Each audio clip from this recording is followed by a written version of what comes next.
ya están ahí, por ejemplo, no solamente activándose estructuras del lóbulo occipital, sino también se están activando estructuras, ¿no?, que están vinculando con el lóbulo temporal, ¿no?, porque nos está haciendo recordar que ese objeto que es alargado, ¿no?, tiene una función.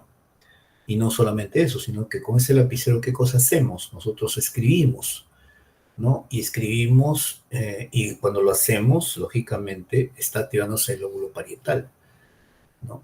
Y muchas veces también podríamos hablar, ¿no?, de que un pequeño estímulo, ¿no?, por más sencillo, ¿no?, en este caso ver solamente un lapicero, no puede ser recordar, ¿no?, de repente eventos, ¿no?, que han sucedido en nuestra vida, de repente un determinado color, una determinada marca de lapicero. Entonces están activando otras áreas del sistema nervioso. Entonces no es que solamente se active cuando nosotros vemos algo, una zona del cerebro, ¿no? Se activa realmente todo el cerebro, ¿no? Claro, existen técnicas de imágenes en el que si yo tengo un lapicero, mayormente se va a activar la zona del lóbulo occipital, pero no es que exclusivamente se activa esa zona, sino también se está activando otra zona, lógicamente con menor intensidad, pero eso nos está demostrando que el sistema nervioso, ¿no?, realmente todo el cerebro realmente se activa ante el más pequeño estímulo, ¿no? Entonces, yo lo considero al cerebro, entonces, al sistema nervioso como una maquinaria, reloj, en el que uno puede decir, bueno, a ver, le voy a quitar esa pequeña tuerca, ¿no?, que aparentemente no serviría o causaría el menor daño, ¿no? Pero ustedes saben que si uno saca, por más pequeña estructura, ¿no?, de un reloj, en este caso estos relojes, ¿no?, de precisión, eh, todo el funcionamiento del reloj se va a ver alterado, ¿no? Es lo mismo que sucede en el sistema nervioso. Por eso cuando uno tiene una pequeña lesión, no pensemos solamente que va a causar una lesión, ¿no?, muy circunscrita, sino que las lesiones pueden ser inclusive hasta a distancia, ¿no? Es decir, que no solamente si se daña una zona del lóbulo occipital, no piense solamente que va a ser, ¿no?, que se va a dañar la parte del reconocimiento de un objeto, ¿no? También se va a dañar de repente cuál es el significado de ese objeto, cuál es su utilidad, ¿no?, con qué eventos de la memoria se vincula, etcétera, etcétera, ¿no? Es decir, tenemos que ver de esa manera el sistema nervioso, una función holística, ¿no? Y en el cerebro, así como todo el cuerpo, no existe nada que esté de más, ¿no? Todo tiene su razón de ser, ¿no? Y por eso es que debemos de cuidar nuestro sistema nervioso, ¿no? Entonces nuestro cerebro es una delicada y compleja estructura que funciona en forma holística, ¿no? O sea, funciona todo en forma unitaria. Y por eso que cualquier tipo de lesión que nosotros tengamos, por más pequeño que sea, puede ocasionar daños en esos procesos cognitivos. Cuando hablo de proceso cognitivo estoy hablando de la percepción, ¿no? Puede ser percepción visual, auditiva, percepción gustativa, olfativa, percepción táctil, ¿no?, percepción ¿no?, vibratoria, percepción dolorosa, etc. Y solamente por hablar de percepción, ¿no? Ahora hay otros procesos cognitivos, por ejemplo, la atención, otros procesos cognitivos como el lenguaje, la memoria, la función ejecutiva, la inteligencia, etcétera, ¿no? Por eso es importante cuidar nuestro sistema nervioso, ¿no? Por ejemplo, en las figuras que ustedes van a ver seguramente en internet, etcétera, van a encontrar esas funciones que corresponde a un determinado lóbulo. Por ejemplo, el lóbulo frontal, comportamiento, inteligencia, memoria y movimiento. El lóbulo temporal, comportamiento, audición, memoria, lenguaje, visión, ¿no? El lóbulo occipital relacionado a lo que es la visión, ¿no? Y así, pero está separado para que nosotros podamos entender, pero realmente en nuestro cerebro todas las áreas cerebrales se están intercomunicando permanentemente, ¿no? Pero para poder entenderlo mejor es que se han dividido en zonas, pero cuando funciona en forma general, ¿no?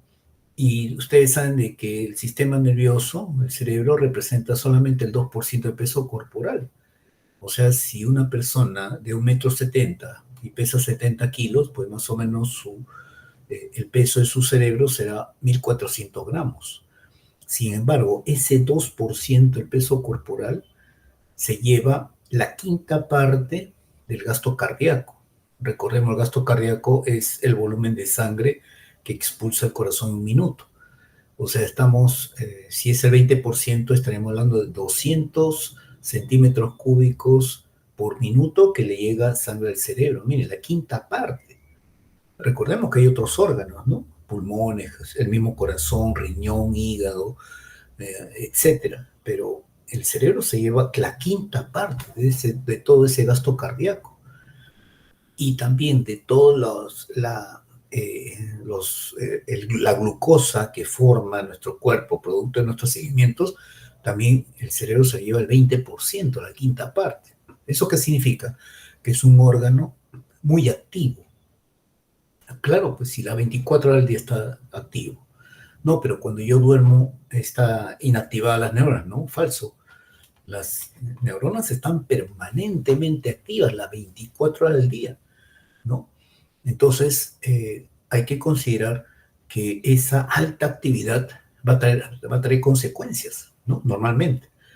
Nacemos aproximadamente con 100.000 millones de neuronas, ¿no? Ustedes dirán, pero ¿cómo se ha obtenido ese número? Se ha obtenido, bueno, siempre la ciencia ha tratado no solamente de delimitar las observaciones de la naturaleza como también del hombre para poder estudiarlo mejor, sino que también todo lo quiere medir y a través de mediciones que han hecho, ¿no? Han más o menos calculado que aproximadamente nacemos con 100.000 millones de neuronas. Y entre las neuronas se conectan, y se conectan a través de sinapsis. Y las sinapsis son puentes de comunicación. Y más o menos se ha calculado que a lo largo de la vida, ¿no? Establecemos como 100 billones de esas sinapsis. Entonces, estas sinapsis no están vinculados a los genes. La cantidad de neuronas sí, a los genes, pero la sinapsis, ¿no? O sea, las conexiones entre neuronas, esto sí no hay vinculación con los genes, tiene que haber algo más que esté haciendo de que nuestra neurona se conecte más y más y más cada vez más. Entonces ahí entra a tallar que nosotros como personas estamos bajo la influencia de otro factor que nos hace cambiar, que nos reestructura, y es la información social, ¿no? Esto no sucede, por ejemplo, en los animales inferiores, ¿no? Entonces, en el hombre, nosotros, en las personas, no solamente dependemos de nuestros genes que nos estructura, sino que hay un factor que nos reestructura, que nos reorganiza, y es la información social, ¿no? Pero sí, como están activas las 24 horas del día, los 365 días del año y todos los años, bueno, esas neuronas se mueren, ¿no? Y diariamente se mueren 20.000 a 100.000 neuronas, diariamente, por más que duermas a tus horas, por más que hagas actividad física, por más que te alimentes bien, etcétera, etcétera, ¿no? Por esa alta actividad que tiene, ¿no? Entonces, eh, si esto es normal, que se mueran esas neuronas por la alta actividad de nuestro sistema nervioso, pero el tema es de cómo en los últimos tiempos se ha visto que también se puede incrementar esa mortalidad, ¿no? El factor de mortalidad, por ejemplo, sería por 2 si no duermes a tus horas, ¿no? Por decir, si yo, lo normal, uno debe dormir entre 7 a 8 horas, ¿no? Eso es para el 95% de peruanos encuestados, ¿no? Hay 2.5% que duermen más de 8 horas, hay 2.5% que duermen menos de 7 horas, ¿no? Pero el gran porcentaje duerme entre 7 a 8 horas. El tema es lo siguiente, de que si no duermes a tus horas, por decir, si yo me acuesto a las 10 de la noche, me despierto a 6 de la mañana, o sea, duermo mis 8 horas, yo tengo que respetar ese horario de sueño. Si tú no duermes en ese horario, ¿no? Puedes perder el doble de neuronas si no duermes a tus horas. Y claro, si te das de amanecida, puedes perder más todavía. Aquí solamente estamos diciendo que no duerme a las horas en que debe de dormir. Por decir, si ustedes se van de una fiesta, fin de semana, ¿no? Y regresan al día siguiente a sus hogares, a sus casas, 8 de la mañana, 9 o 10 de la mañana, ¿no? Por más que se acuesten al mediodía, a las 12, y se despierten a las 6 de la tarde, ya perdieron ese doble de neuronas. O sea, podría fácilmente perderse 40.000 a 200.000 neuronas, a pesar que han dormido, pero no en ese horario, ¿no? Ustedes pueden perder. Y eso está comprobado, ¿no? Solamente para mostrarles nada más investigaciones que han hecho. No sé, ¿ven ustedes aquí la investigación? Sí, profesor. Ya, aquí está acumulación beta-amiloide, ¿no? El beta-amiloide es una proteína de desecho de las neuronas, ¿no? Producto del trabajo neuronal. Y esto lo han hecho en 25 individuos sanos, ¿no? Pero es digamos, es un punto de inicio de toda una serie de investigaciones. Este beta-amiloide, por ejemplo, lo han estudiado en universitarios. Ustedes saben que en Estados Unidos, si la universidad tiene medicina, tiene un hospital docente. Y ese hospital docente, ¿no? De esa facultad de medicina, de esa universidad, pues tiene tomógrafos, tiene resonadores, etcétera, etcétera. Por eso pueden hacer investigaciones. Entonces han tomado 25 individuos sanos y, y les durmieron normalmente en el laboratorio, ¿no? Esos 25 personas, y han medido la cantidad de beta-amiloide que se acumula, ¿no? Y la cantidad de beta-amiloide que se acumula es una pequeña cantidad. Y al día siguiente no los hicieron dormir. Y la cantidad de beta-amiloide se incrementó, ¿no? Sobre todo en el lóbulo parietal, parieto occipital, el hipocampo, partes del lóbulo frontal, ¿no? Esto implica de que estas sustancias necesariamente van a provocar daño neuronal, ¿no? Por eso le decía, el hecho de no dormir o dormir, o sea, que no duermas a tus horas, eso va a implicar que se acumule beta-amiloide en tu cerebro. Y sabemos, por ejemplo, que hay enfermedades neurodegenerativas como la enfermedad de Alzheimer, que es pérdida de la memoria, como también una serie de pérdida de procesos cognitivos, ¿no? Tipo afasias, tipo agnosias, etcétera, que en ellos sí tienen cualquier cantidad de beta-amiloide en su cerebro. Ahora, yo con esta investigación, yo no le estoy diciendo de que las personas que no duermen van a desarrollar enfermedad de Alzheimer, por si acaso, no lo estoy diciendo. Pero hay investigaciones que ya se están desarrollando, investigaciones longitudinales, ¿no? Para ver si hay vínculo entre los jóvenes que no duermen a sus horas con que desarrollan enfermedad de Alzheimer. ¿Mm? Así que son investigaciones, como digo, no estoy hablando sin base. Bueno, eso es con respecto a no dormir. Ahora se puede multiplicar por 3 esa mortalidad si tomas energizantes. Claro, eh, muchas personas, y ustedes deben haber escuchado, grupos de estudio, dicen, ¿no? En el cual esos grupos de estudio se reúnen un día antes del examen y se amanecen estudiando. Y al día siguiente, sobre todo, ¿no? Bueno, tomando energizantes, se mantienen despiertos toda la noche, ¿no? Y al día siguiente, como héroes, ¿no? Llegan a la clase, dicen, sí, no he dormido, voy a estudiar, no, perdón, ya he estudiado, sí, me lo sé todo. Entran al examen, sacan 20. Pero después de 7 días, 5 días, ya perdieron esas neuronas y perdieron ese conocimiento adquirido. Entonces yo le digo, ¿vale un 20 por todas las neuronas que se murieron en esa noche que no ha dormido? No vale la pena, porque justamente los conocimientos que nosotros, los profesores, que lo facilitamos, eso te va a servir en tu vida profesional, pero tú tienes que aprender a dosificar tu tiempo. No puedes estar sacrificando tus horas de sueño.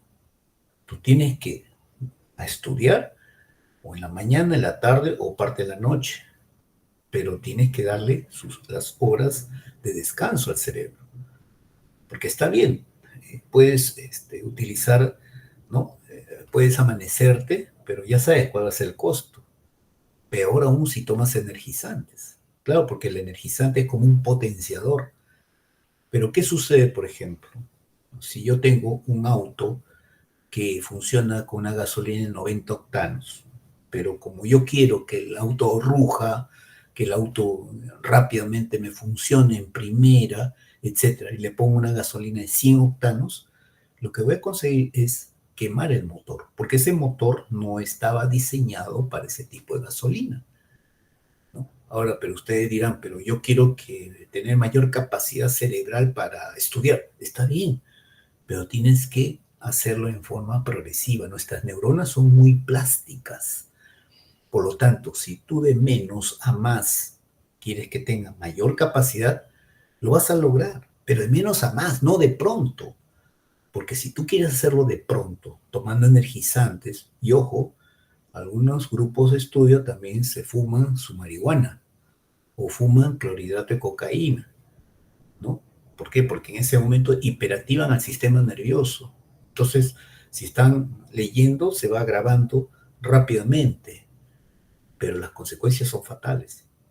Se sacarán 20, pero después 5 días, 7 días van a perder esa información y sobre todo que van a perder las neuronas que lo han codificado.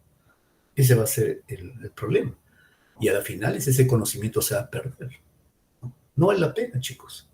¿No? Por eso es que hay que organizar su tiempo. Por 4, si tomas licor, ¿no? Claro, porque ustedes saben, o ustedes deben haber escuchado, cuando alguien toma licor, al día siguiente despierta con la resaca. La resaca es dolor de cabeza, náuseas, vómitos quizás, pero ese dolor de cabeza es por edema cerebral, o sea, tu cerebro se hincha, ¿no? Entonces, eso no te lo van a decir, pues, las empresas que venden su licor, su veneno, no te lo van a decir, que la resaca es el edema cerebral, la hinchazón que tiene el cerebro. ¿Y por qué? Porque las neuronas se hinchan, ¿no? Y se hinchan porque ingresa demasiado líquido debido justamente al etanol que contiene, ¿no? Por 5, hay una moda de hace muchos años que creo yo que es para alcanzar rápidamente los efectos del licor. Cuando toman licor más energizantes, ¿no? Todo eso son sustancias que van a dañar tu cerebro, ¿no? Entonces, ya con estos datos ustedes pueden sacar su cuenta con cuántas neuronas se van a quedar cuando tengan 30 años, ¿no? Les estoy diciendo con toda sinceridad, chicos, cuiden su cerebro, cuiden el cerebro, no se va a recuperar, ¿no? Y después no se quejen cuando llegado a los 30 años ya no tienen capacidad intelectual, ¿no?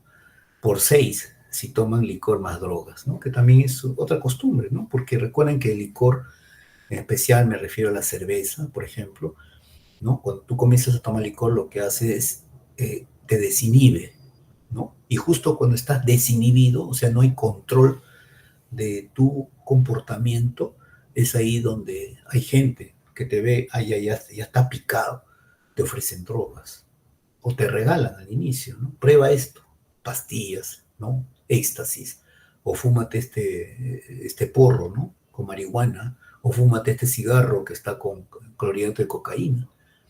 Y, y si tú accedes, porque ni por curiosidad hagan esto, pero si tú accedes, ya inmediatamente te puede gustar, ¿no? Vivir ese estado, sobre todo si hay música, hay licor, hay drogas, y te enganchas, ¿no?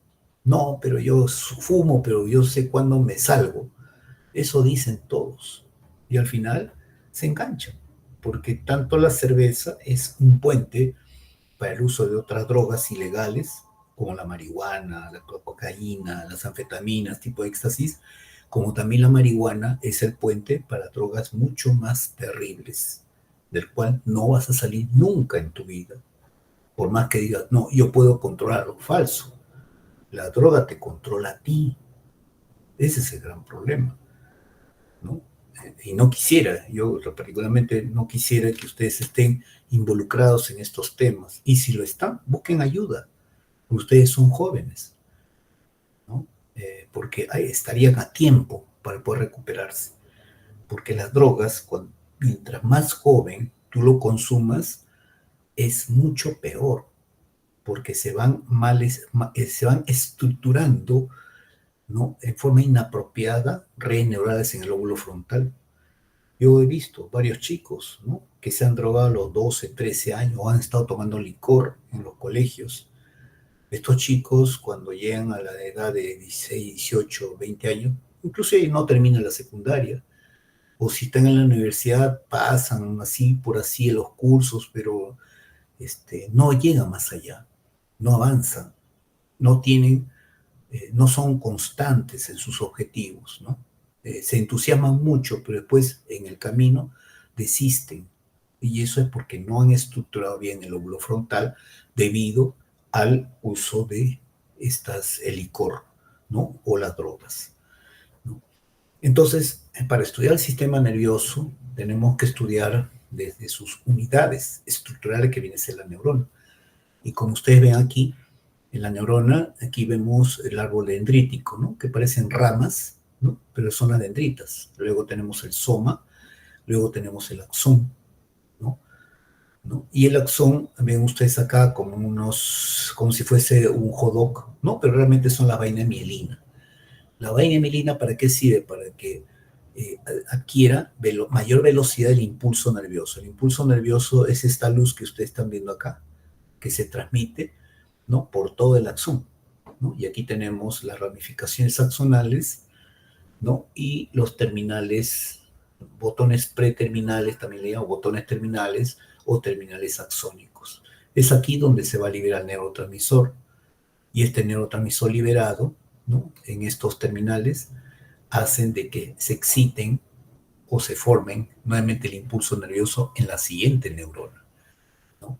Entonces, es muy importante, ¿no?, que ustedes adquieren este conocimiento, ¿no?, para que vean, ¿no?, por ejemplo, que el lenguaje que emplean las neuronas para comunicarse entre neuronas, el lenguaje son a través de impulsos nerviosos y neurotransmisores. Ya, eso es muy importante para mí, fijen ese concepto, ¿no?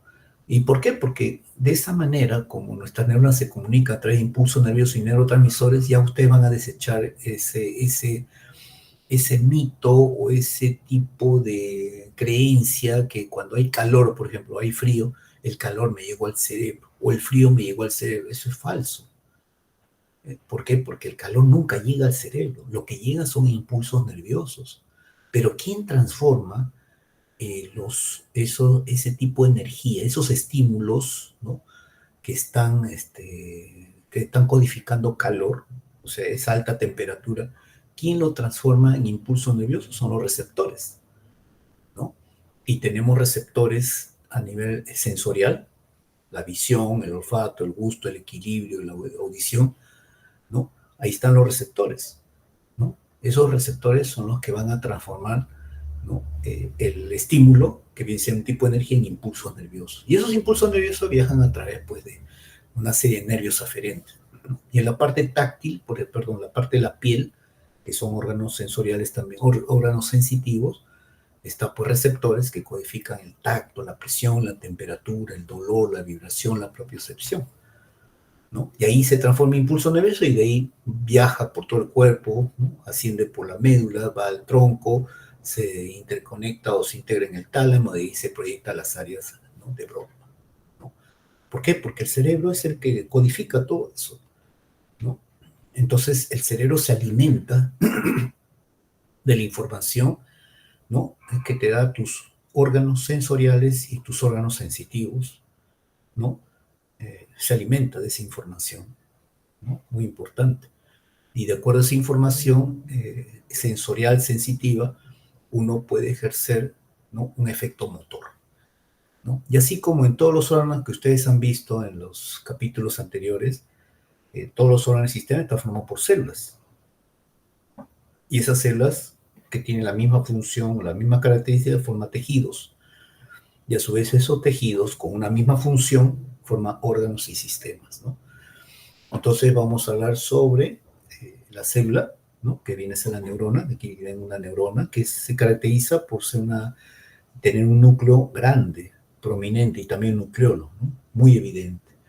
Pero esas neuronas, por este es un corte tejido del sistema nervioso, ¿no? Aquí también tenemos una neurona, ¿no? Pero hay otras células que le acompañan a la neurona, que vienen a ser las células de la glía. Ya posteriormente vamos a hablar de las células de la glía, porque son células que van a proteger a la neurona, por ejemplo, la microglía. Son las que van a formar la vaina mielina en los axones de la neurona, el oligodendrocito, o células que van a nutrir a la neurona, que son los astrocitos, ¿no? Ya hablaremos oportunamente, ¿no? Entonces, cuando nosotros vemos a esta célula, ¿no? La neurona, ¿no? Recordemos que es de todo el sistema nervioso, ¿no? Si, o sea, mejor dicho, si nosotros hablamos desde el punto de vista evolutivo, ¿no? Recuerden ustedes que donde nació los sistemas vivos, ¿no? Todos los sistemas vivos, desde una célula, nacieron en los mares primitivos, ¿no? Y bajo ciertas condiciones, ¿no? Y luego se volvieron estructuras multicelulares, ¿no? Con el paso de millones de años. Y esas estructuras que conformaban muchas células, ¿no? Necesitaban, pues, formarse sistemas, ¿no? Para que lleguen los nutrientes al centro de ese grupo de las células, ¿no? Y por eso aparecieron los sistemas vasculares. Luego, estas estructuras multicelulares, ¿no? Comenzaron a integrarse más y más células, entonces requería de algo, o sea, una bomba. ¿Para qué? Para que los nutrientes lleguen a todos los confines donde había esas células, ¿no? Ya estamos hablando de sistemas multicelulares. Entonces, ahí ya se formó el corazón, ¿no? Y con los vasos sanguíneos formó el aparato cardiovascular, ¿no? Pero también como esos sistemas complejos de células, ¿no? Cada vez se reunían más y más células, bueno, requería pues sustancias, ¿no? O elementos para que puedan funcionar bien, como el oxígeno, la glucosa, ¿no? Entonces, el oxígeno, ¿no? Por eso se creó el aparato respiratorio, ¿no? O sea que nosotros somos producto de una serie, desde los seres unicelulares que aparecieron en los mares primitivos y se formaron seres multicelulares, somos producto de una evolución, ¿no? Y es así como aparecen, pues, los peces, ¿no? Los peces en los mares, ¿no? Y ustedes saben que los peces tienen, pues, no solamente aparato cardiovascular, tiene branquias, tiene aparato digestivo, etcétera, ¿no? Seres, o sea, sistemas vivos complejos, ¿no? Y también ya aparece el sistema nervioso, ¿no?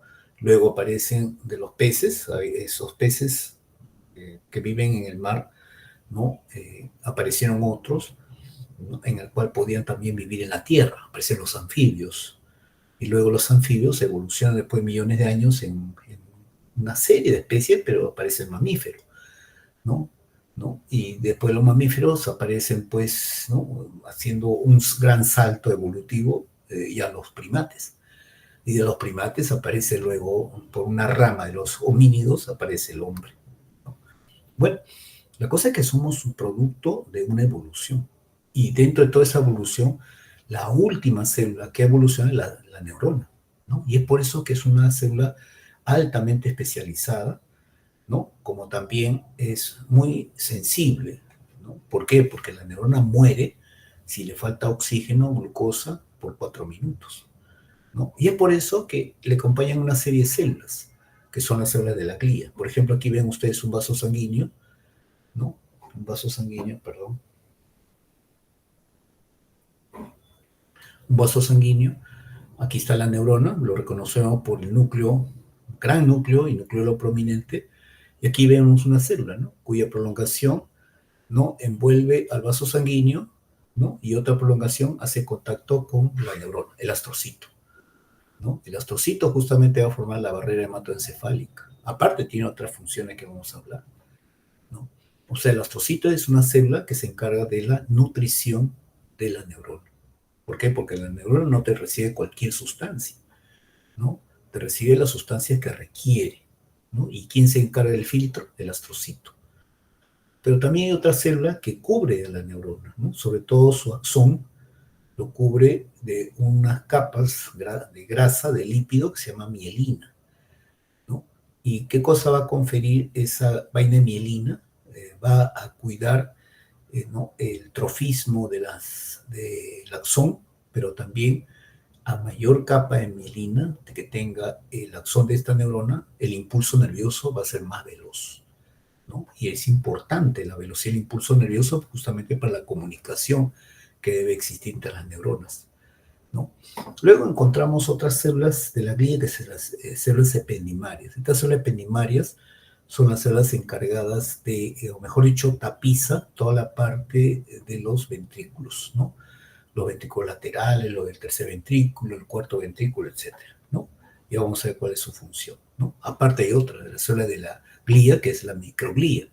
La microglía se encarga de la defensa. Bueno, la cosa es de que esta célula, que es la neurona, la última en cuanto a la evolución, no piensen que porque es la más delicada, la más especializada, ella se considera muy importante, ¿no? Por contrario, esta neurona sabe perfectamente que la supervivencia de ella, el buen trabajo de la neurona, depende de todas las células que la rodean. Y es por eso que esta neurona se comunica con todas las demás células del cuerpo, con las células del astrocito, con las células del endotelio, las células del oligodendrocito, la célula ependimaria, a través de una serie de sustancias, ¿no?, que lo vamos a representar, que está aquí en este espacio en blanco. Todo lo que está en blanco se comunica a través de información metabólica, ¿no? Cosa que es, a través de la información metabólica, todas las células están en permanente comunicación, ¿ya? Listo. La neurona, ¿no?, es la unidad estructural del sistema nervioso, ¿no? Como ustedes ven, hay diferentes formas de neurona. Aquí, por ejemplo, vemos el soma y vemos aquí una dendrita apical. Pero en esa dendrita apical que atraviesa todas las capas de la corteza cerebral, vemos una serie de ramificación, ¿no?, que parte del árbol dendrítico, lógicamente. Y también tenemos el axón. Y el axón tampoco piensen que es de menor longitud que la dendrita apical, es más largo todavía, sino que el corte histológico no agarra toda la longitud del axón, ¿no? Entonces, es la unidad estructural del sistema nervioso. No, una neurona no es la unidad funcional, por si acaso. En uno libre dice, es la unidad estructural y funcional. No, es la unidad estructural del sistema nervioso. Pero ¿quién da la función realmente, no, a la neurona? Cuando varias se juntan a través de sinapsis, ¿no?, y van a formar lo que se llama red neuronal. Y una red neuronal, nuevamente reitero, que es el conjunto de neuronas interconectadas a través de sinapsis, esa red neuronal sí va a dar una función. Pero una sola neurona no te da función, por eso es la unidad estructural del sistema nervioso. Y esa neurona tiene compartimientos, como ya les dije, el árbol dendrítico, el soma, el axón, ¿no? Y lo que estamos viendo aquí de color medio amarillo verdoso viene a ser el impulso nervioso, ¿no? Y justo estamos viendo acá los terminales axónicos. Ahí, aquí en este espacio se va a liberar neurotransmisores, ¿no? Y que va a establecer contacto con otra neurona para formar nuevamente el impulso nervioso. Por eso, nuevamente reitero, el lenguaje que emplean las neuronas para comunicarse es a través de impulsos nerviosos y neurotransmisores. Ahí está el árbol dendrítico. Todo eso está, digamos, separado, porque cada uno va a tener una función muy importante, ¿no? Vamos a tratar de ver. Bueno, y solamente por hablar de la actividad de una sola neurona, vamos a ver. Por ejemplo, esta neurona que yo estoy señalando acá con el puntero, ¿se ve el puntero, no? ¿Se ve o no? Sí, profesor, se ve. Ya, esta neurona, ¿saben ustedes cuántas sinapsis pueden llegarle? Pueden llegarle hasta 15.000 sinapsis. O sea, puede haber 15.000 neuronas que se están conectando con esta neurona. 15.000, ¿se imaginan? ¿No? Y esa es la base del funcionamiento del sistema nervioso, que todas nuestras neuronas están ricamente interconectadas con las otras neuronas. Aquí vemos, por ejemplo, dos sinapsis, 3, 4, 5, 6, 7, 8, 9, 10, 11, 12, 13, 14, 15. Supongamos que hay 20 sinapsis. 20 de 15.000 sinapsis. Imagínense, ¿no? Bueno, pero lo importante es que agarremos este lado donde hay una sinapsis en la cual se está liberando el neurotransmisor, porque lo que está en rojo es el impulso nervioso. Aquí ven el impulso nervioso y aquí en este espacio que no se ve se está liberando el neurotransmisor. Pero ese neurotransmisor liberado lo que hace es también hacer que se forme el impulso nervioso para esta neurona, que también se pinta rojo, ¿no? Ahora miren, solamente estoy hablando de una sinapsis nada más, ¿no? En el cual cuando llega el impulso nervioso por esta zona se libera el neurotransmisor y nuevamente se forma el impulso nervioso a este nivel, ¿no?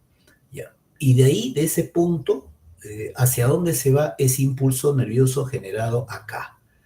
Bueno, desde aquí se propaga, ¿no? Ese impulso nervioso generado, ¿no? Y la propagación, ¿no? Se asemeja como cuando uno hace caer una piedra, un estanque de aguas tranquilas en forma radial, igualito.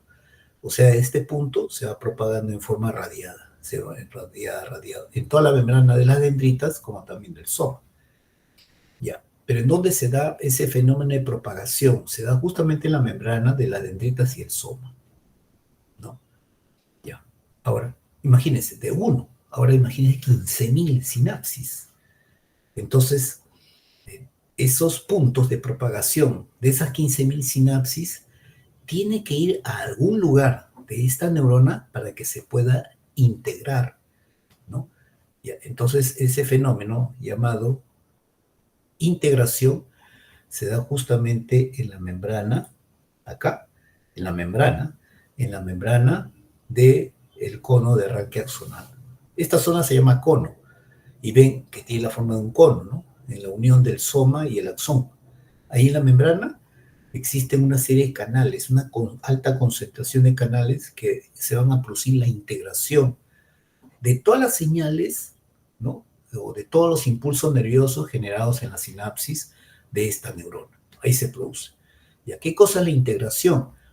¿No? No es solamente sumar, ¿no? 1 más 1 es 2, más 1 es 3, etc. No, sino aquí se ha producido un procesamiento de todas las señales que le llegan a esta neurona, ¿no? Entonces, como producto del procesamiento, la integración de todas las señales que le llega a esta neurona en la membrana del cono arranque axonal, se va a producir como efecto la génesis. La génesis significa nacimiento. ¿De qué? De un impulso nervioso, ¿no? ¿En dónde? En la membrana del segmento inicial del axón. O sea, se va a formar un impulso nervioso como respuesta, como quien dice, como respuesta de las 10.000 preguntas que le hicieron a esta neurona. Imagínense, ¿no? Y una vez que se genera el impulso nervioso en la membrana del segmento inicial del axón, como respuesta de las 10.000 preguntas, ¿no? Se produce la transmisión de ese impulso nervioso generado a lo largo de toda la membrana del axón. ¿Ya? Miren, estamos hablando solamente de una neurona, ¿no? Que sean los fenómenos de propagación, integración, génesis y transmisión de impulso. ¿En dónde? En la membrana. En la membrana, ¿no? Entonces, todo esto acarrea gasto, acarrea energía. Y es por eso que el 70% del ATP generado en la neurona lo invierte en este proceso de propagación, integración, génesis y transmisión de impulso nervioso. Y el 30% para su automantenimiento. Por eso se dan cuenta que la estructura que mayormente está trabajando permanentemente viene a ser la membrana neuronal, porque ahí se está produciendo todos estos fenómenos, propagación, integración, génesis y transmisión de impulso nervioso, ¿no? Pero de todas maneras, pues ese alto trabajo que tienen las neuronas, nuestras neuronas, hace que también tenga una alta mortalidad, ¿no? ¿Ya? Entonces no se olviden, ¿ya? Esto es muy importante que sepan, ¿no? A nivel ya molecular. Entonces, la red neuronal, esta sí es la unidad funcional del sistema nervioso. ¿Y qué es la red neuronal? Es un conjunto de neuronas interconectadas a través de sinapsis, ¿no? Lo que aquí estamos viendo, pues el soma, la dendrita apical, ¿no? Por aquí debe estar el axón, etcétera, ¿no?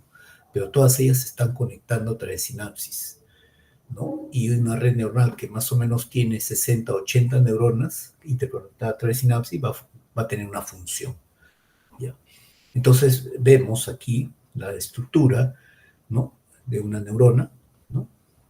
Y nuevamente un esquema, un GIF, en el cual se ve el impulso nervioso de color amarillo, ¿no? Ven ustedes, el impulso nervioso es un fenómeno de membrana, ¿no? Y aquí ya rápidamente, si nosotros hacemos una secuencia de propagación, integración, génesis y transmisión del impulso nervioso, ¿no? Entonces, si yo les pregunto, ¿en dónde se produce la propagación del impulso nervioso? Se produce en la membrana de la dendrita y del axón. ¿En dónde se produce la integración de los impulsos nerviosos de la neurona? En la membrana del cono de arranque axonal. ¿En dónde se produce la génesis del impulso nervioso de la neurona? Se produce en la membrana del segmento inicial del axón. ¿En dónde se produce la transmisión de ese impulso nervioso generado? En la membrana del axón. O sea, por ejemplo, aquí ya estamos viendo la transmisión del impulso nervioso. Y ven ustedes, llegan hasta el terminal, ese impulso nervioso. Cuando llega ese impulso nervioso al terminal axónico, entra calcio, un ion, y se libera el neurotransmisor en el espacio sináptico que estoy señalando aquí con el puntero. Y ese impulso, ese neurotransmisor liberado va a actuar con receptores en la membrana postsináptica que estoy señalando aquí, y nuevamente se forma el impulso nervioso como ustedes ven. Por eso nuevamente reitero, la forma en que se comunican las neuronas es a través de impulsos nerviosos y neurotransmisores, ¿no? Bueno, pero no solamente la neurona es membrana neuronal, ¿no?, que es importantísimo, sí, sino que también tiene una serie de estructuras en el soma. Por ejemplo, tenemos esta estructura, ¿no?, que se va polimerizando y se despolimeriza también en forma frecuente y constante. Me estoy refiriendo al citoesqueleto. Este citoesqueleto, que son filamentos proteicos que se están polimerizando y despolimerizando permanentemente, tiene dos funciones: dar forma a la célula que lo contiene y también permite que las organelas puedan trasladarse de un lugar a otro de la célula, ¿ya? Ahí vemos, por ejemplo, también a los lisosomas, ¿no?, que son vesículas cargadas con enzimas para tratar de destruir los elementos de desecho de la célula. Como también tenemos retículo endoplásmico rugoso, ¿no?, que es retículo endoplásmico con ribosoma, que ya sabemos que se forman, se sintetizan proteínas, y esas proteínas van a la parte de Golgi. La parte de Golgi, esa proteína se une a un glúcido formando glucoproteínas, o se forma, o mejor dicho, se une a un lípido formando lipoproteínas, que son ya proteínas altamente complejas. Y ustedes saben que la porción trans de la parte de Golgi se forman paquetes que contienen esas proteínas altamente complejas, ¿no? Y esos paquetes, esos gránulos, se van a diferentes partes de la célula en donde se requieren, ¿no? Ahí está, por ejemplo, la porción cis, la porción trans. Tenemos ribosomas también en el soma, ¿no?, que van a transformar el ARN mensajero en proteínas, ¿no?, también. Y ahí vemos la mitocondria, ¿no? Y justo lo vemos la mitocondria que está utilizando el citoesqueleto para trasladarse a algún lugar. Por eso decía, el citoesqueleto es muy importante, porque recuerden, con la alta actividad que tienen las neuronas, su membrana también se va deteriorando. Entonces, si se deteriora, lógicamente, en ese lugar, la información genética, que es el ADN, manda, ¿no?, a la mitocondria. ¿Para qué? Para que tenga ATP. ¿Quién? Que tenga el ribosoma, ¿no?, para que forme proteínas de la membrana. Y también manda retículo endoplásmico liso para formar, digamos, los fosfolípidos de membrana. Todo eso se envía, o quién ordena eso, el envío, lo ordena justamente la información genética que está en los genes. Y quién, o a través de qué, justamente el citoesqueleto, ¿no? Ahora, ¿por qué les digo esto? Porque hay enfermedades como la depresión, y la depresión es un tipo de trastorno emocional que se ha incrementado en nuestro país. Se ha incrementado no solamente por la pospandemia, sino se ha incrementado por la inestabilidad política que tenemos actualmente, ¿no?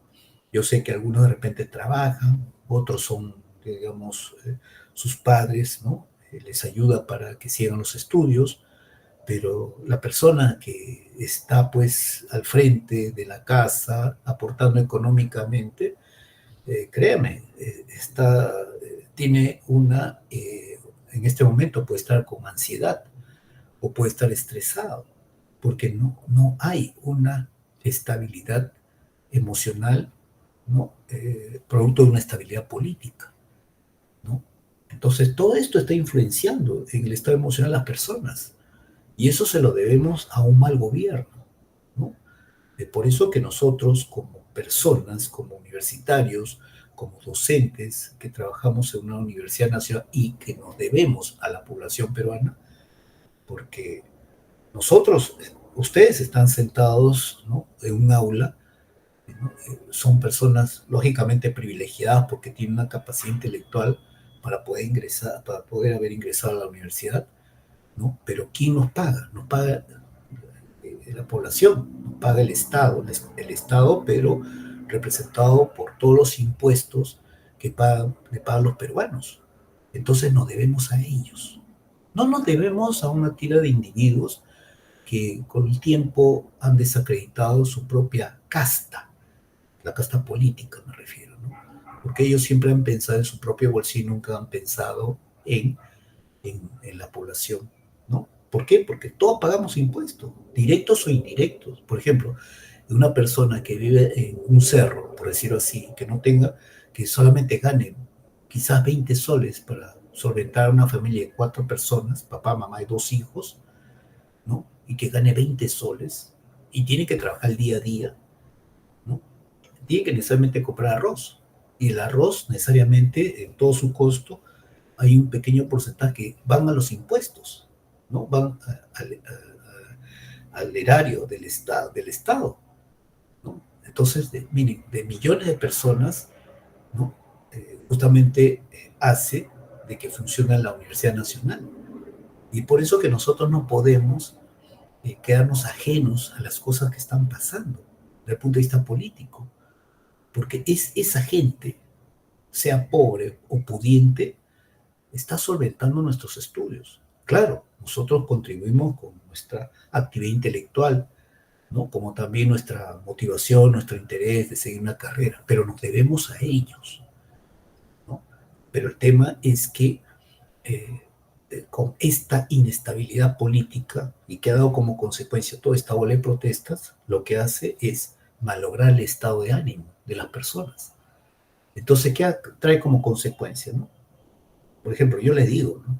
Personalmente, yo trabajo toda mi vida, desde que murió mi papá, a los 7 años, yo perdí a mi papá, ¿no? Comencé a trabajar 8 o 9 años en una imprenta, ¿no? Bueno, la cosa es que siempre he ahorrado. Y en previsión del ahorro, desde pequeño, ya cuando tenía 12, 13 años, comencé a ahorrar en dólares, poco a poco, y lo deposité en un banco, ¿no? ¿Y qué sucedió? Que vino este nefasto gobierno, el primer gobierno de Alan García, y lo primero que hizo fue confiscar todos los ahorros en dólares de los bancos. Entonces, cuando yo tuve una necesidad de querer retirar ese dinero, porque tenía que cumplir no sé, algo de mi casa, total me lo dieron totalmente devaluado. ¿Eso qué te enseña? Que no puedes confiar en un gobierno, pues. Nuestro gobierno lamentablemente está formado por individuos que no tienen conciencia de para quién realmente trabaja, quién realmente recibe su sueldo. Porque hay personas tan ignorantes, se supone que son personas instruidas, ¿no? Recuerdo mucho que le decían a una tipa, disculpen que me exprese de esa manera, que me siento muy indignado, a una tipa que le decían, pero usted cuando utiliza su celular, creo que era la jefa o la que dirigía el canal del Congreso. Decía, pero el celular que usted está, es del Estado, del Congreso, sí. Entonces, quien está pagando al Congreso es el Estado y el Estado es el pueblo. No, pero es del Congreso. La tipa no quería entender, a pesar de que era una abogada, no quería entender, ¿no? No quería entender que no es el dinero del Congreso, que el Congreso no genera, ¿no? No genera dinero, no genera, digamos, bueno, como le digo, dinero, sino que es el Congreso quien pide dinero al Estado. Y claro, el Estado le da, o sea, para el Ministerio de Economía. Pero por mangas o por mangas es dinero de nosotros. Entonces ellos son nuestros empleados. Pero eso no quieren entenderlo, pues los políticos. Ellos piensan de que se lo merecen. Así igual como este individuo, ¿no? que solamente no trabaja, solamente se dedica nada más a postular. Ya ustedes pensarán a quién me refiero, ¿no? Ya deben ustedes ya imaginarse, ¿no?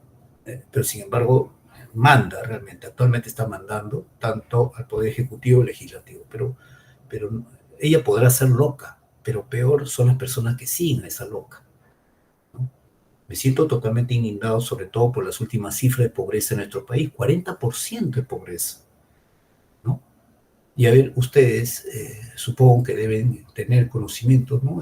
¿Cuál es el país que tiene mayor porcentaje de anemia en niñas menores de 4 años? A ver, chicos, contesten. No es grato decirlo, pero Perú. Dime. No es grato decirlo, pero Perú. Es Puno, 70.9% de anemia de sus niños menores de 4 años, ¿no? Le sigue después Ucayali con 65%, me parece. Y ustedes saben de que el índice, o mejor dicho, esta índice o prevalencia de anemia en niños de menores de 4 años, ¿no? Es un indicador de pobreza. Es un indicador de pobreza, indicador de subdesarrollo.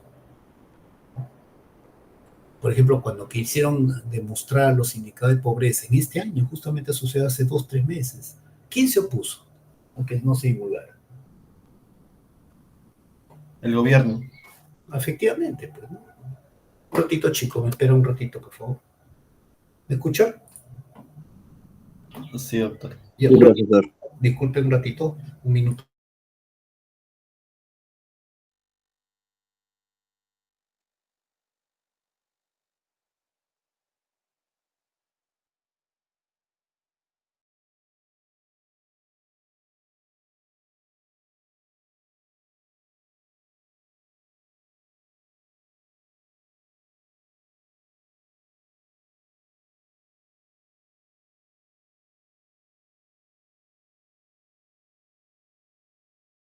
Disculpen, chicos.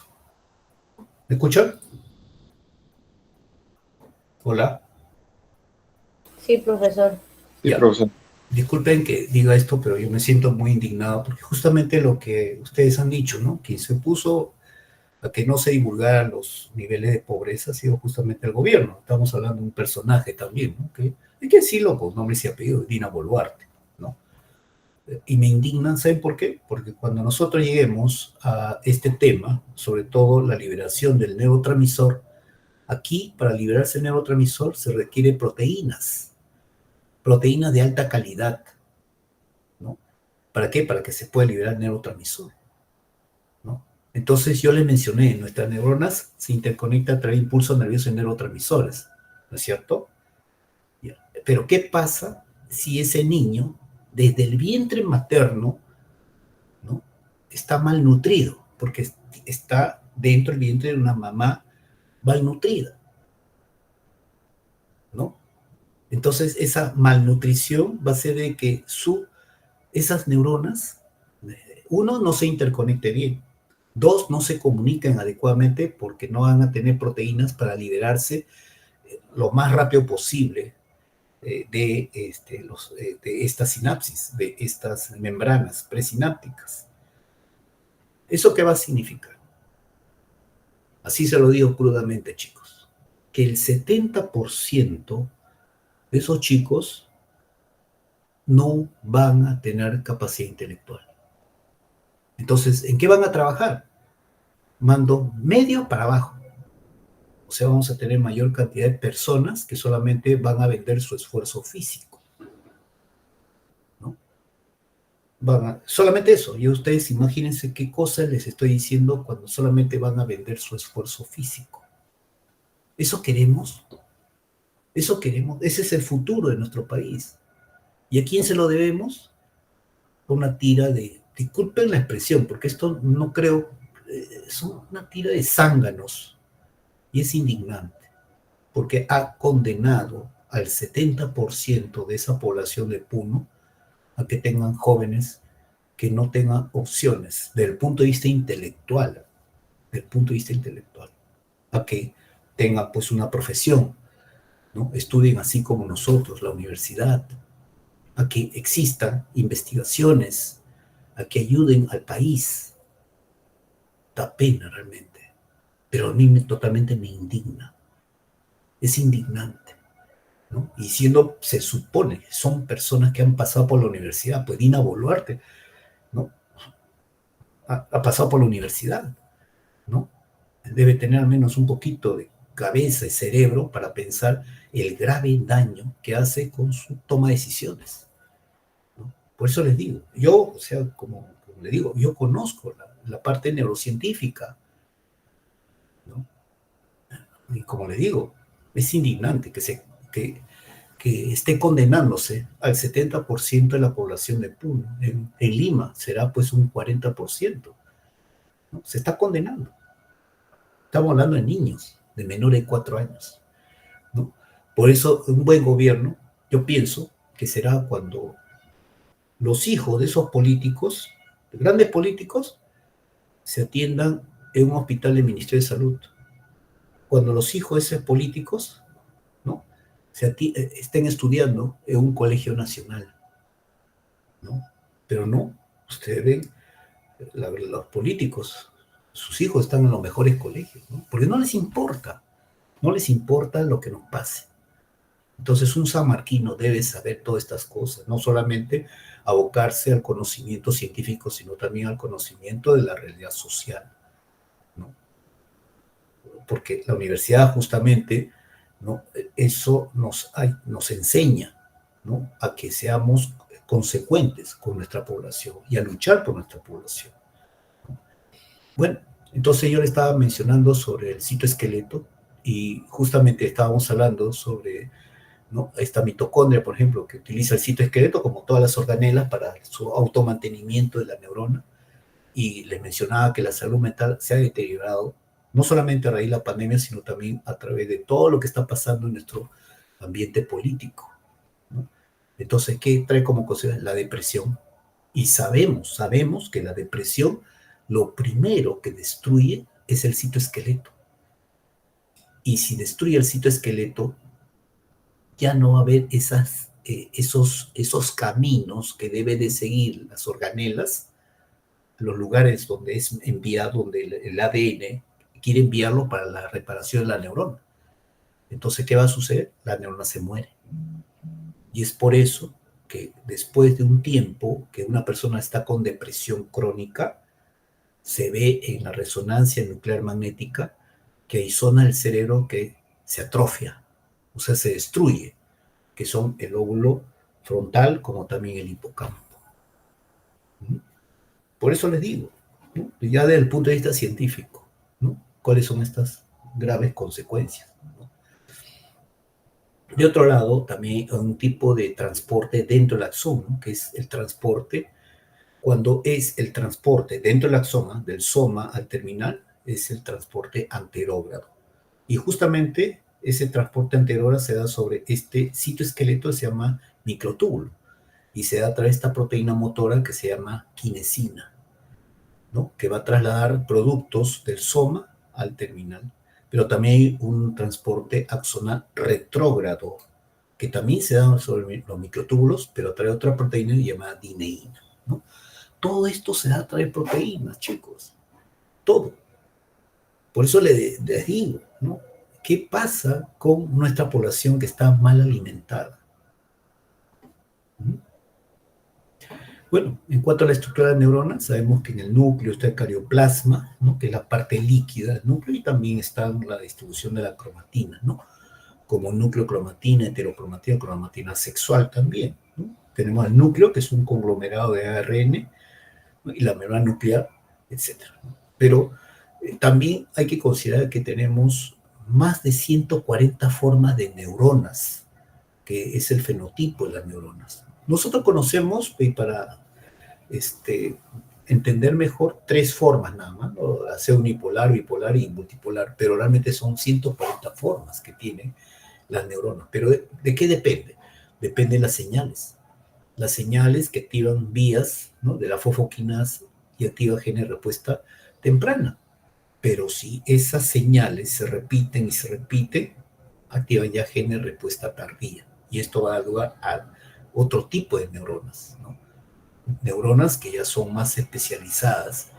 Por ejemplo, la persona que practique deporte, por decir, ¿no? Pero el deporte, pero ya de una forma mucho más intensa, mucho más, se puede decir, a dedicación. Bueno, se van a formar mejores neuronas motoras en las áreas 4, en las áreas 6 de Brodmann, ¿no? O si, por ejemplo, uno practica el violín, por decir así, ¿no? Entonces vas a tener mejores neuronas en las áreas sensitivas, ¿no? Por decir el área 312, también el área de 22 de Brodmann, ¿no? Y también en las áreas de 4 de Brodmann, etcétera, ¿no? Porque nuestro cerebro es muy plástico, ¿no? Van a cambiar de acuerdo a qué tipo de estímulos tú le des, ¿no? Y por eso ustedes, recomendación, chicos, recomendación.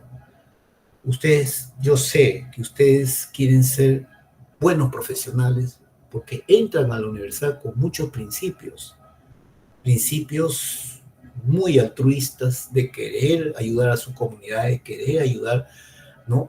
A las personas que ustedes van a apoyarlo desde el punto de vista profesional, ¿no? Pero eso tiene mucho que ver también con el entorno en donde ustedes se desenvuelven.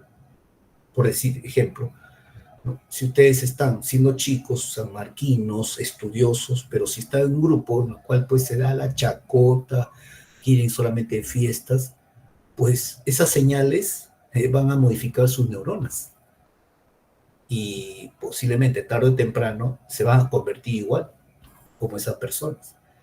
Pero si ustedes tienen grupos en los cuales pues se dedican al estudio, ¿no? Se profundizan, ¿no? Entre ustedes hacen debates en cuanto a ciertos conocimientos, ustedes van a ampliar, ¿no? Van a mejorar, mejor dicho, sus neuronas, porque todo está depende de las señales también. Inclusive hay estudios, ¿no? Hay estudios, por ejemplo, en el cual han estudiado los tipos de género musical, ¿no? Y han visto que las personas que tienen menor desempeño intelectual, escuchen, ¿no? ¿Alguien ha escuchado esa noticia? Y está corroborada por la Universidad de Harvard, creo. ¿Alguien ha escuchado? Chicos, No, profesor. No, profesor, no he escuchado. los que escuchan reggaetón, hip hop, y hay otro género más, son las personas que tienen menor capacidad intelectual. Así es, ¿no? Yo les diría, aléjense de ese tipo de músicas, ¿no? ¿Por qué? Porque sabemos nosotros que nuestro cerebro tiene también una frecuencia de impulsos nerviosos, y esa frecuencia de impulsos nerviosos también va a tono, ¿no? Con el entorno, ¿no? Así es. Por eso es importante el que ustedes busquen lugares en donde realmente lo alimenten intelectualmente, donde lo alimenten a ustedes físicamente, porque sabemos perfectamente que la actividad intelectual, la actividad física mejora no solamente la supervivencia neuronal, sino también mejora, aumenta el número de sinapsis y también mejora, o mejor dicho, permite la diferenciación neuronal, que es lo que estamos viendo, ¿no? Entonces, todo eso a través de los factores neurotróficos. neurotróficos. ¿Y quién es el que, digamos, produce factores neurotróficos? El astrocito. Pero el astrocito produce siempre y cuando tenga los estímulos, actividad intelectual y actividad física. Está comprobado, científicamente eso, chicos, científicamente está comprobado, ¿no? Y yo le digo, no porque estoy diciendo solamente porque lo he leído, sino porque lo he practicado.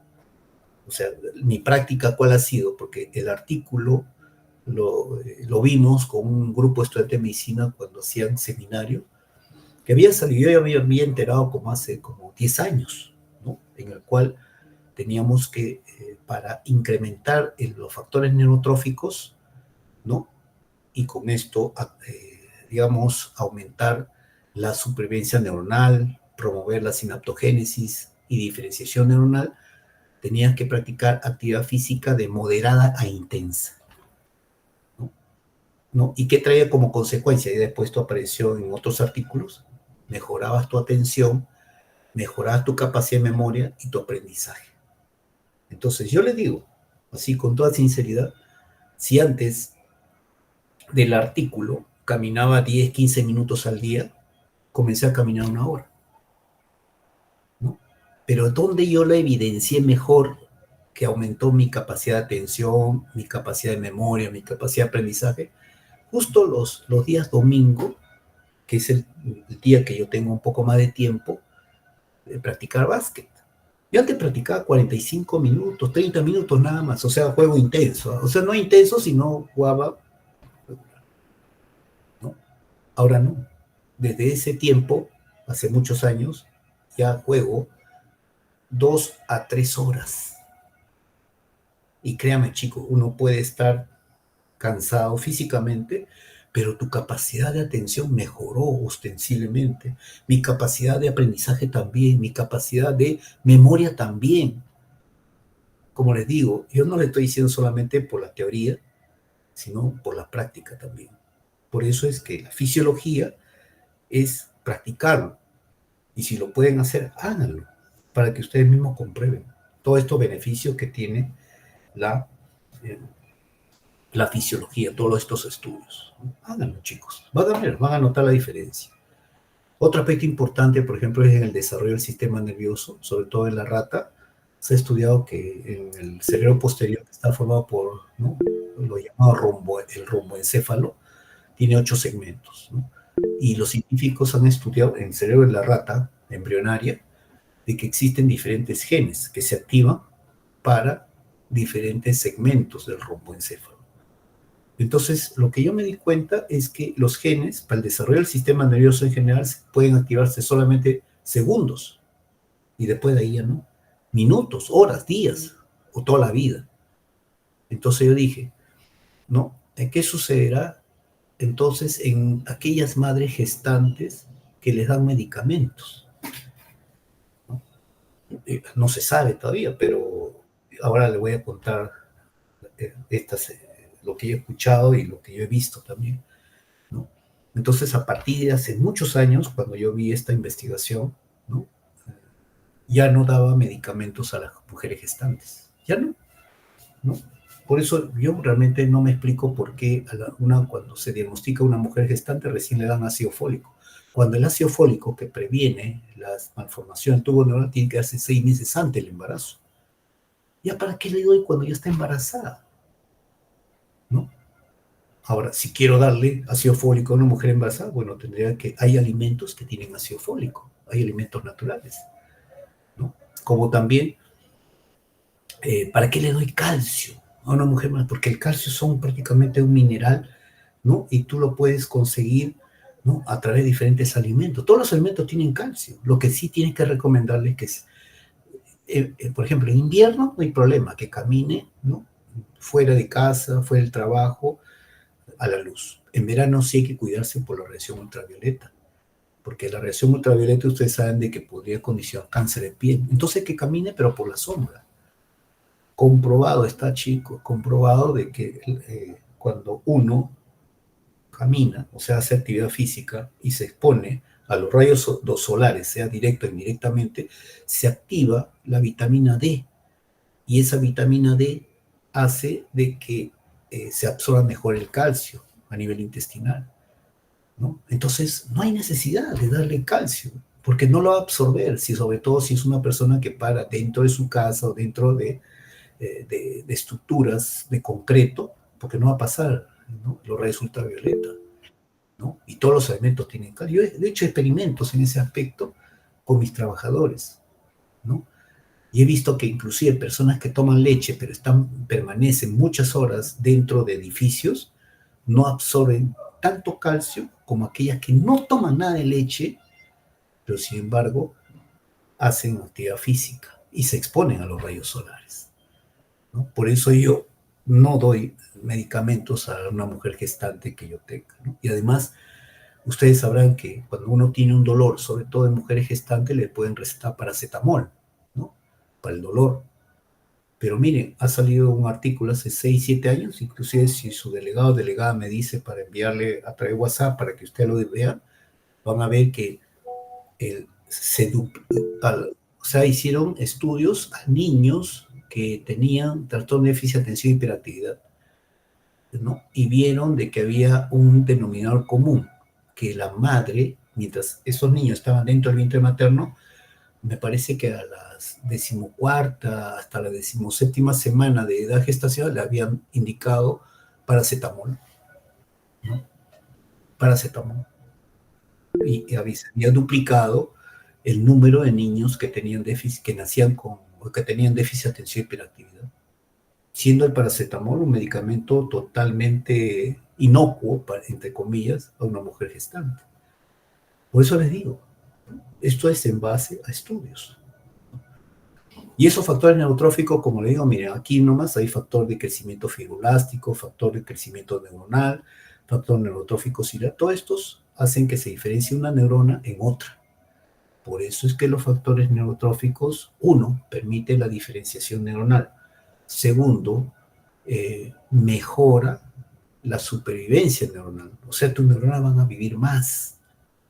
Tercero, promueve la sinaptogénesis. Recuerden que la sinapsis, que son los puentes de contacto, es la base de los 7 tipos de inteligencia, ¿no?, estudiado por Howard Gardner, ¿no?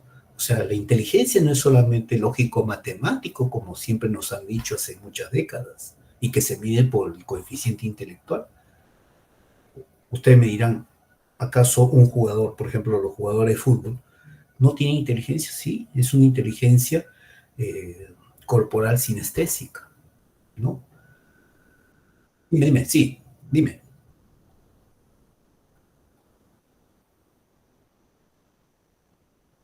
Sí, no hay problema. Ah, claro, sí, sí, sí. Claro, me lo pones en el WhatsApp, ¿no? Sí, Víctor, yo se lo pongo en la pasada, disculpe que le interrumpa, pero yo Esos soy el delegado, artículos, yo se lo pido por favor por WhatsApp, por favor, yo para que enviado. se vean compañeros, por favor. Sí, sí, Gracias. no hay problema, no se preocupen, ¿no? Ya, entonces, por ejemplo, un deportista, ¿no?, de élite tiene inteligencia corporal sinestésica, ¿no? Por ejemplo, un músico tiene inteligencia musical, ¿no? Una persona que habla también tiene inteligencia lingüística, ¿no? Habla bien, lógicamente. O personas que que se relacionan muy fácilmente con otra, inteligencia interpersonal. O personas que tienen inteligencia para sí misma, para cuidarse a sí misma, entienden, comprenden y lo aplican en su propio cuerpo. Inteligencia interpersonal, ¿no? Hay 7 tipos de inteligencia. Inteligencia ecológica. Todo eso depende de la sinapsis. Entonces, es interesante, ¿no? Usted dirá, pero entonces yo cómo promuevo que tenga mayor cantidad de sinapsis, por lo tanto, promueve cualquiera de esas inteligencias. Haz actividad física y actividad intelectual. Eso es lo que le diría. Y van a ver, en la actividad física, como le digo, lo pueden ver. Eso yo lo he visto, como le digo, ¿no? Entonces, la estructura de la neurona, ¿no?, el citoplasma, ya sabemos que es una parte líquida, pero tiene una serie de organelas, ya lo hemos revisado. El citoesqueleto, que no deja de ser muy interesante. Hay una serie de sustrato, oligoelementos y el citoesqueleto. Hay varios tipos de citoesqueleto, pero más estudiados son los microtúbulos, ¿no? Que son neurotúbulos. Ahí ven, por ejemplo, en esta lámina el citoesqueleto, ¿no? Que son proteínas filamentosas que están en constante movimiento, ¿no? Aquí hay proceso de polimerización y despolimerización. Y es justamente aquí estamos viendo a una mitocondria que está adherida al citoesqueleto, ¿no? ¿Para qué? Para que la mitocondria pueda trasladarse al lugar donde lo está enviando la información genética. Y así sucede con todas las organelas. Y ahí están los microtúbulos. Por ejemplo, solamente por hablar del axón, hay microtúbulos, neurofilamentos, microfilamentos. El más estudiado ha sido los microtúbulos, ¿no? Y esos microtúbulos son la base de lo que se llama el transporte, ¿no? Axonal, ¿no? Que vamos a ver acá, ¿no? Por ejemplo, recuerden, y por favor no se vayan ustedes a olvidar que el impulso nervioso se da a nivel de membrana. Y otra cosa es el flujo axonal o transporte axonal que se da dentro del axón, ¿no? Ahí vemos el transporte axonal que se da por dentro. Y ahí están los microtúbulos. Y miren los elementos que se forman en el citoplasma, pasan al terminal a través del transporte anterógrado, debido a la proteína quinesina. Y en sentido contrario, sobre el mismo microtúbulo, llamado por transporte retrógrado, por la dineína. Esto es un flujo constante. Aquel elemento que interrumpa este flujo axónico condena a la neurona a la muerte, ¿no? Ahí está un video. ¿Están viendo el video del flujo axonal, chicos? Sí, profesor, sí se ve. Muy bien. Profesor. Ya, muy bien. Exacto, así es, ¿no? Este es un video lógicamente acelerado, ¿no? Porque ustedes saben que hay un flujo, pero es más lento, pero este se ve claramente, ¿no? Que en nuestros axones hay transporte anterógrado y retrógrado, ¿no? Y justamente a través de este tipo de transportes se vio que se valía en la COVID-19 para llegar hasta el área de percepción el área 34 de Brodmann, ¿no? Que es el área de la percepción de los olores. Y es ahí donde modificaba el metabolismo de las neuronas y por eso la persona con COVID-19 o tenía disosmia, o sea que los olores no los identificaba, los sentía raros, o anosmia, o sea, no olía nada.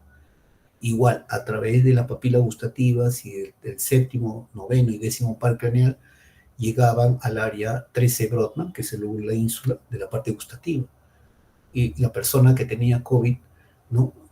Podría tener disgeusia, o sea, los sabores alterados, o ageusia, que no tenía nada de sabor. Justamente la COVID-19 se valía de este tipo de transporte, ¿no?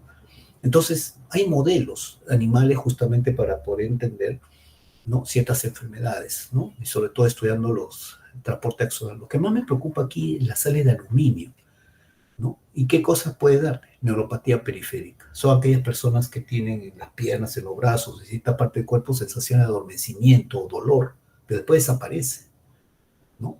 O puede permanecer, ¿no? ¿Y por qué? Porque han descubierto que en todo ese axón hay un transporte de neurofilamentos, transporte anterógrado de neurofilamentos deprimido, ¿no? O sea, se ha disminuido la velocidad de ese transporte, ¿no? Anterógrado. ¿Y qué va como consecuencia? Acumulación de esos neurofilamentos de forma proximal, ¿no? Ahora me preocupa porque las sales de aluminio lo tenemos todo en nuestros hogares, ¿no? Cuando pues, sobre todo cocinamos en ollas de aluminio, sobre todo ollas que no han sido tratadas adecuadamente. Y la gran mayoría de hogares tienen ollas de aluminio, ¿no? ¿Ya? Y seguimos con la membrana neuronal, ¿no? Sabemos, por ejemplo, que tenemos una estructura fosfolipídica y una serie de proteínas que también lo atraviesan, que son de estructuras proteicas, como receptores, canales o mayónicas, ¿no? Entonces, la membrana cobra una especial importancia porque es ahí donde se produce la propagación, la integración, la génesis y la transmisión del impulso nervioso. Y aquí tenemos la doble capa lipídica, ¿no? Estos son los fosfolípidos, y estas proteínas, ¿no? Proteínas integrales que atraviesan toda la membrana, pero aquí hay algo especial. Estas proteínas que son canales iónicos, o sea, por aquí pasan iones, de arriba hacia abajo, de abajo hacia arriba.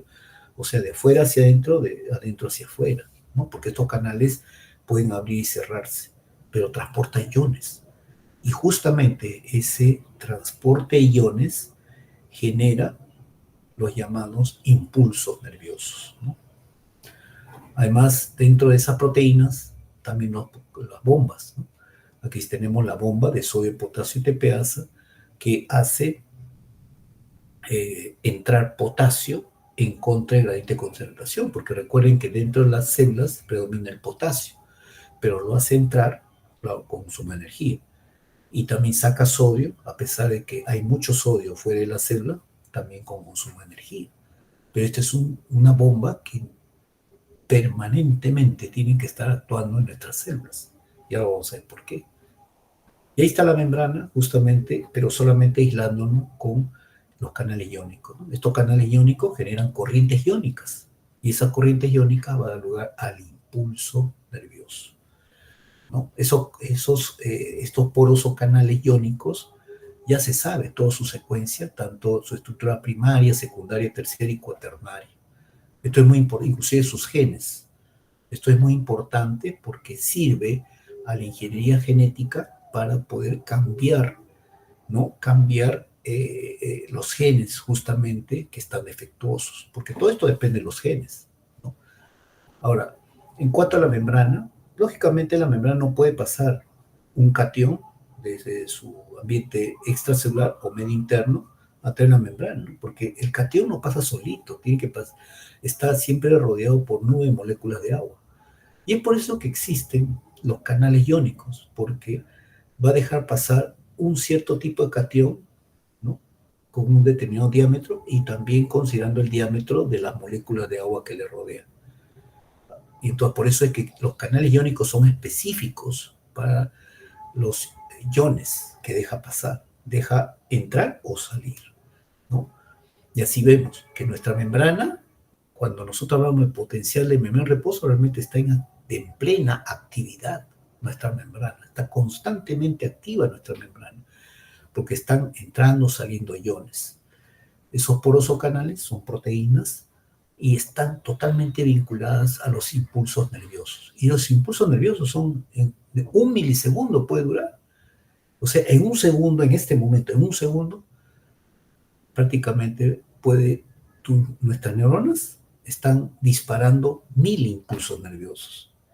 No, dígame, en un minuto, 60.000 impulsos nerviosos. Con toda esa actividad no pueden morir esas neuronas, ¿sí?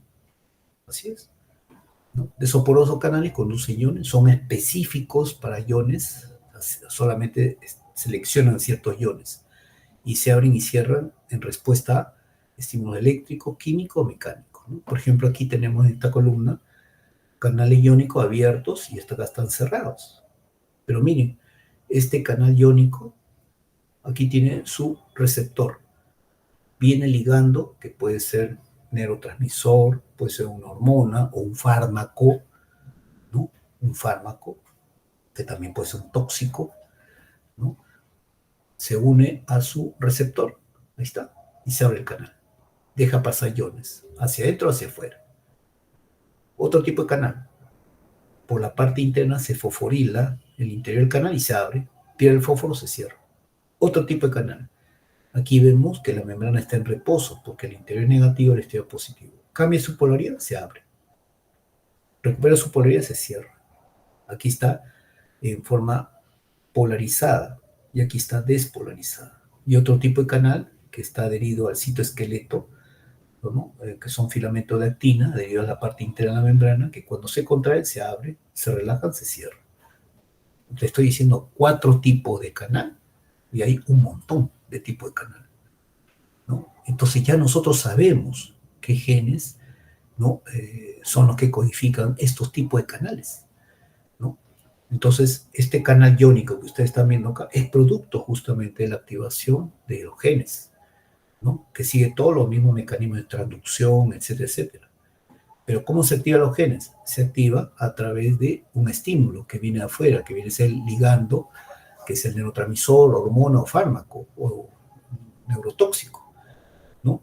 Que va a activar su receptor, proteínas G, sistema enzimático, activación de AMP cíclico como segundo mensajero, proteína quinasa A, factor de transcripción. Los factores de transcripción son los únicos autorizados a pasar la membrana nuclear, ¿no? Porque son los únicos que pueden activar o desactivar secuencia de los genes, ¿ya? Entonces, canales iónicos depende de los genes, en conclusión, ¿no? Ahora, imagínense una persona con epilepsia, ¿no? Con esas convulsiones tónico-clónicas. Justamente se debe a un defecto en los canales iónicos debido a un defecto en los genes. Ahora, la ingeniería genética que hace, tú puedes tener virus que infectan células. O sea, yo puedo tener un virus que he modificado sus genes y le he colocado el gen bueno, en el cual esa persona está defectuosa porque forma malos canales iónicos y por lo tanto tiene epilepsia. Entonces, esos virus le inyecto a la persona, todo tiene que estar controlado. Ese virus infecta a la célula, los genes de ese virus se incorporan a los genes de la célula y corregí el problema, ¿sí? Lo puedo corregir. El tema es de que no es tan fácil como les estoy diciendo en este momento. Hay diversos factores que van a influenciar, ¿no? Pero que se puede hacer actualmente. Ahora, ¿alguien ha visto El planeta de los simios, la parte 2? ¿Han visto o no? Chicos, No, profesor. ya, No, profesor. véanla, en YouTube hay, y van a ver que ahí, miren, y es una película hace 10 años, ahí es donde, porque están bien asesoradas esas películas, ahí es donde ven ustedes científicos que modifican los genes de primates, de monos, ¿no? Y justamente lo modifica para tener mayor inteligencia. Pero ustedes van a ver que hay un grupo, un primate que se vuelve agresivo, pero hay otro, ¿no? Primate que no, está más tranquilo, ¿no? Y ese es justamente el que va a derivar a ser César, ¿no? Pero miren ustedes que ya allí se habla inclusive, ¿no? De que se ha inyectado tal virus, que ha infectado las células y que ha cambiado los genes de las células de los primates, ¿no? Muy interesante, ¿no?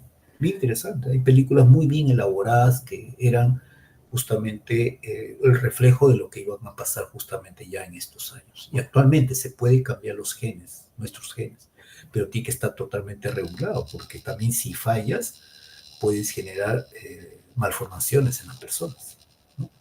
Ya. Bueno, en cuanto a las formas, tenemos 3 formas principales de neuronas y sus funciones, que están en la parte de arriba. Tenemos entre los tipos de neuronas unipolar, miren ustedes que tenemos aquí la membrana, y de un punto de la membrana tenemos dendrita de axón.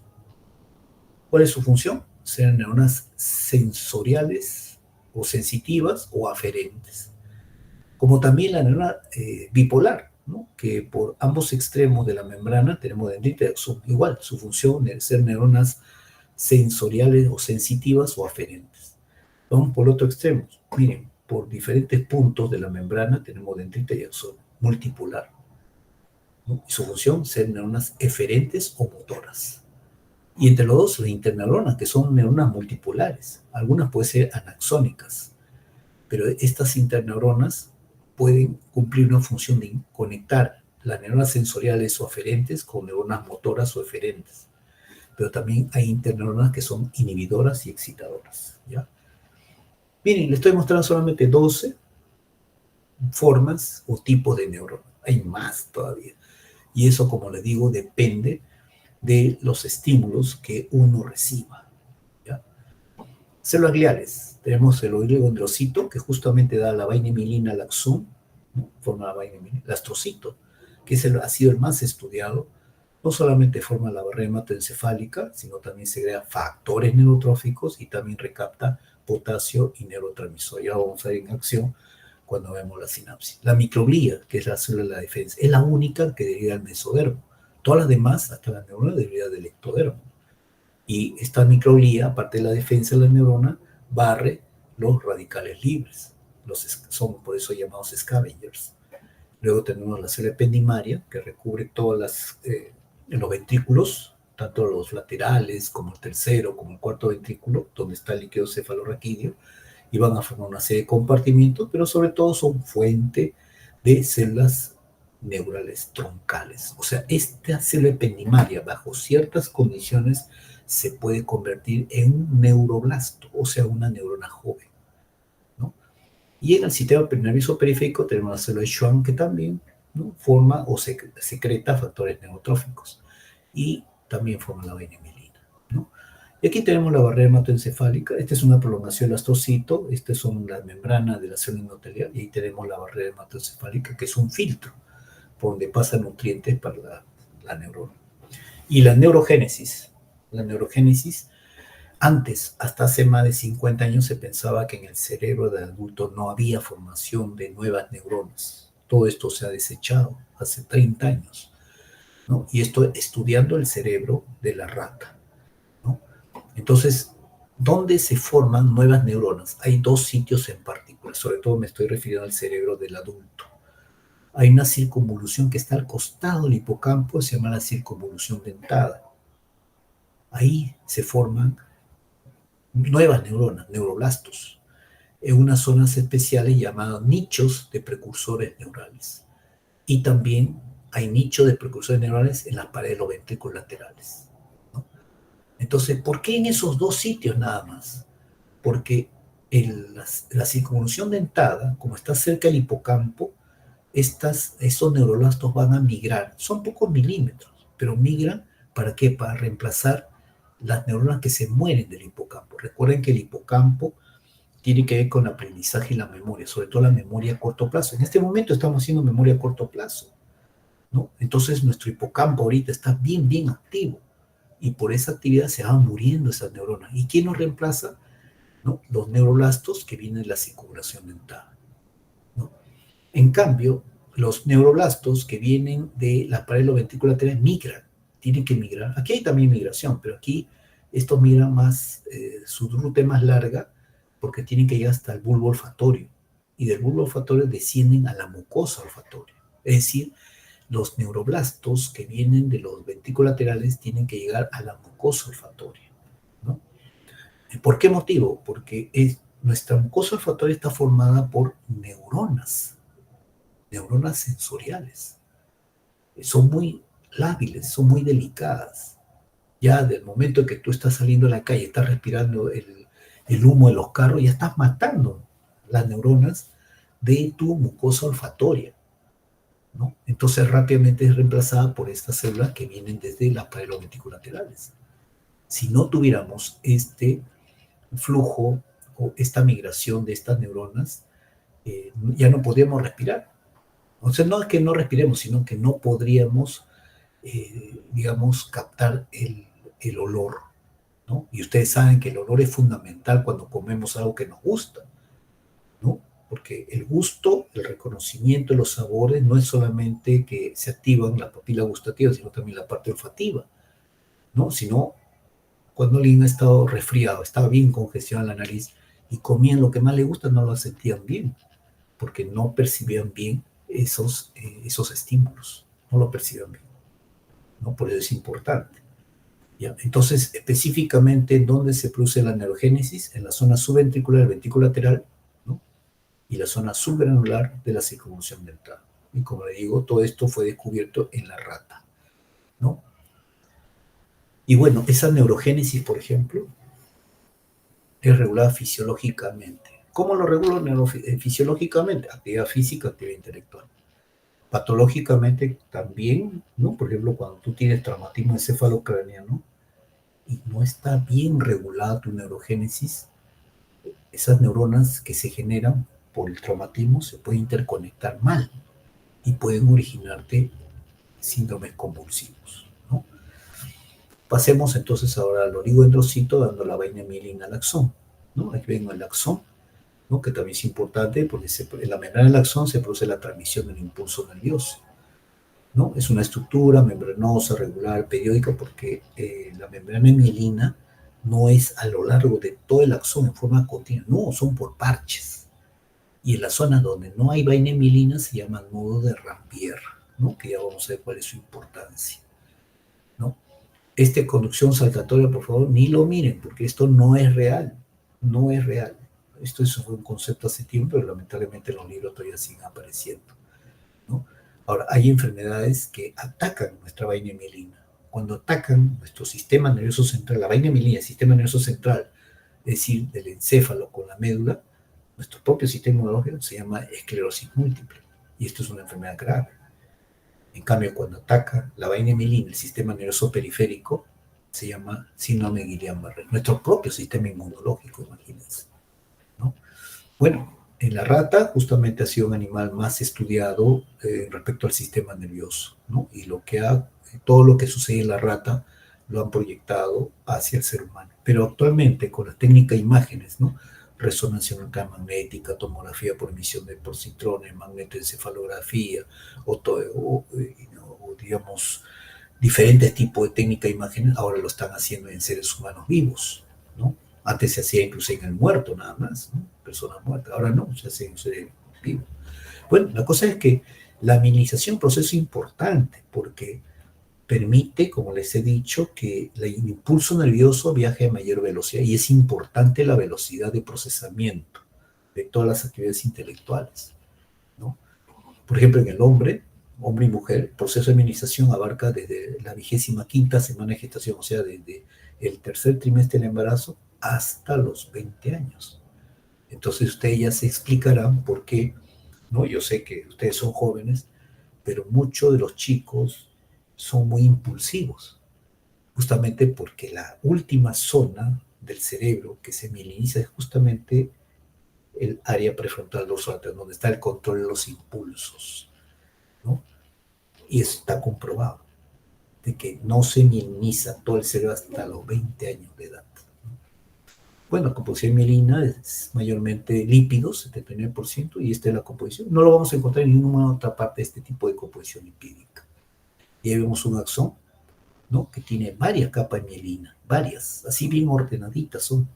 Y mientras mayor sea el grosor de la capa de mielina, es mayor la velocidad del impulso nervioso. En este caso, si estamos hablando de un axón, sería mayor velocidad de la transmisión del impulso nervioso, ¿no? Mientras menor sea la capa, es menor la transmisión del impulso nervioso, ¿no? Entonces, aquí, por ejemplo, vemos el axón, ¿no? Y esto parece que fuesen picaroncitos chiquitos, viene a ser el microtúbulo, porque este es un corte justamente transversal. ¿Ya, chicos? ¿Ya? El nivel tisular, ¿no? Porque ya hemos hablado de nivel tisular. Aquí sí vamos a tener que hablar sobre lo que es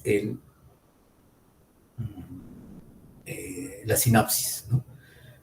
Lamentablemente, por el tiempo, no me alcanza a explicarle estos niveles de organización de la personalidad, ¿no? Que es la teoría informacional de la personalidad, ¿no? Que lo dio el doctor Pedro Ortiz, neurólogo, falleció hace 8 o 9 años, neurólogo de nuestra Facultad de Medicina, ¿no? Y elaboró un modelo teórico, ¿no? Para que podamos entender cómo es que la sociedad, la información social, nos reestructura, ¿no? Y es algo muy cierto, se comprueba todos los días esto, ¿no? Entonces, la información metabólica justamente está en los espacios en blanco, ¿no? Que son sustancias que elaboran las células para comunicarse entre ellas, ¿no? Y estas células, ¿no? Pueden tener un mecanismo de autorregulación, por eso se llama regulación autocrina. O sea, miren, cada una de nuestras células se autorregula, pero también una célula puede regular la célula que está a su costado, relación paracrina, por la sinapsis, por ejemplo. O también puede regular a distancia utilizando los vasos sanguíneos, o sea, sustancia que elabora esta célula y a distancia regula otra célula, por ejemplo, la relación neuroendocrina, ¿no?